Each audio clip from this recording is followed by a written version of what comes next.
नमस्कार, मैं हूं शीनम शर्मा। स्वागत है इस बुलेटिन में आपका। इटावा की बात करते हैं। खेती ही यहां पर सबसे बड़ा रोजगार है। यहां पर आलू की बम्पर पैदावार होती है तो गेहूं, धान और सरसों की भी अच्छी पैदावार होती है। लेकिन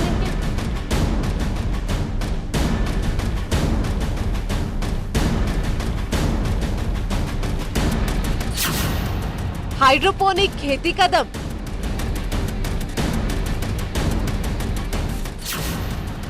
न मिट्टी की जरूरत, पानी भी लगे कम।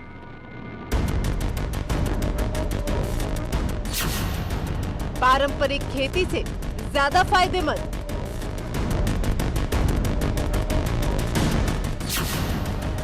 ऑर्गेनिक सब्जियों में ज्यादा न्यूट्रिशन।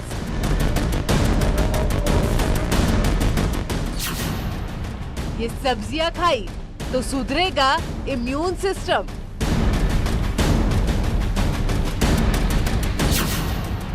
नई तकनीक में खेती की लागत कम।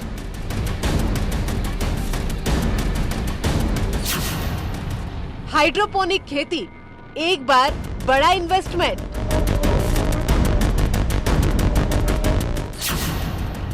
फिर पैसा बरसेगा दन दनादन।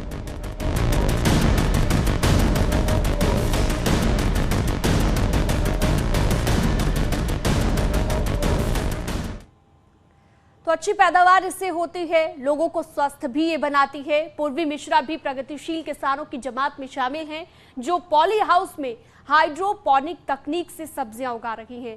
पूर्वी ने लंदन से MBA किया है, जिसके बाद अब वो इटावा के एक छोटे से गांव में रहकर ही खेती कर रही हैं। इस खेती में मुनाफा भी पारंपरिक खेती से ज्यादा होता है। देखिए,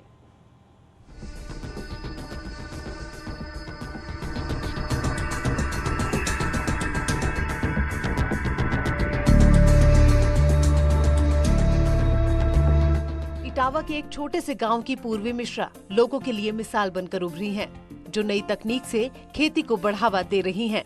उत्तर प्रदेश के इटावा में हाइड्रोपोनिक खेती की शुरुआत करने वाली पूर्वी मिश्रा लंदन से MBA करके आई है।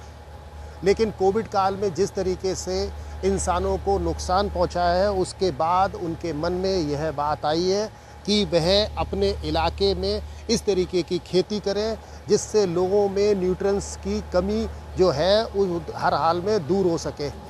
इटावा शहर से करीब 8 किलोमीटर दूर फुफई गांव में यह हाइड्रोपोनिक प्लांट लगाया गया है। इस खेती की खासियत ये है कि इसमें मिट्टी का बिल्कुल भी इस्तेमाल नहीं होता। मैंने एक नई टाइप की खेती चालू की है अपने शहर में। इसको बोलते हैं हाइड्रोपोनिक फार्मिंग। इसमें हम मिट्टी का कोई इस्तेमाल नहीं करते हैं। ये प्योरली पानी पर चलता है। फ्रेश वाटर हम इसमें रन करते हैं और फ्रेश वाटर में ही हम सारे न्यूट्रिएंट्स जो प्लांट्स को चाहिए रहते हैं, जो मिट्टी के द्वारा दिए जाते हैं, हम उसको पानी के रूप में दिए जाते हैं। पानी में हम उसको न्यूट्रिएंट्स मिला के हम पौधे को, जैसे आप देख सकते हैं, हम पौधा हमारा पूरा स्वस्थ रहना चाहिए। लॉकडाउन से पहले पूर्वी एक बाइक कंपनी के मार्केटिंग विभाग में काम करती थी, लेकिन लॉकडाउन के बाद जब दुनिया में सब काम ठप पड़ गए तो पूर्वी ने गाँव में ही कुछ करने की ठानी और हाइड्रोपोनिक खेती के बारे में पढ़ना शुरू किया। पैंडेमिक चल रहा था तो बहुत लोग तब मेरे को न्यूट्रिशन का इम्पोर्टेंस पता लगा।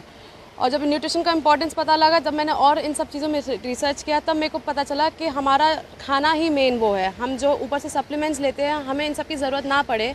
इसीलिए हम अगर रोज़ ग्रीन वेजिटेबल्स अपने डाइट में अगर इन्वॉल्व करें तो हम काफ़ी हद तक बीमारियों से लड़ सकते हैं। और हम अगर मेरी उम्र के, अगर यंग एज पे अगर हम ऐसा डाइट अपना प्लान चालू कर दें तो ये बीमारियां लगे ही ना हम लोगों को। दरअसल कोविड के दौरान इम्यून सिस्टम को बेहतर करने के बारे में लोग जागरूक हुए, लिहाजा इस खेती। और यहाँ एक छोटे से ब्रेक के लिए रुक रहे हैं, कहीं मत जाइएगा, खबरें लगातार जारी हैं।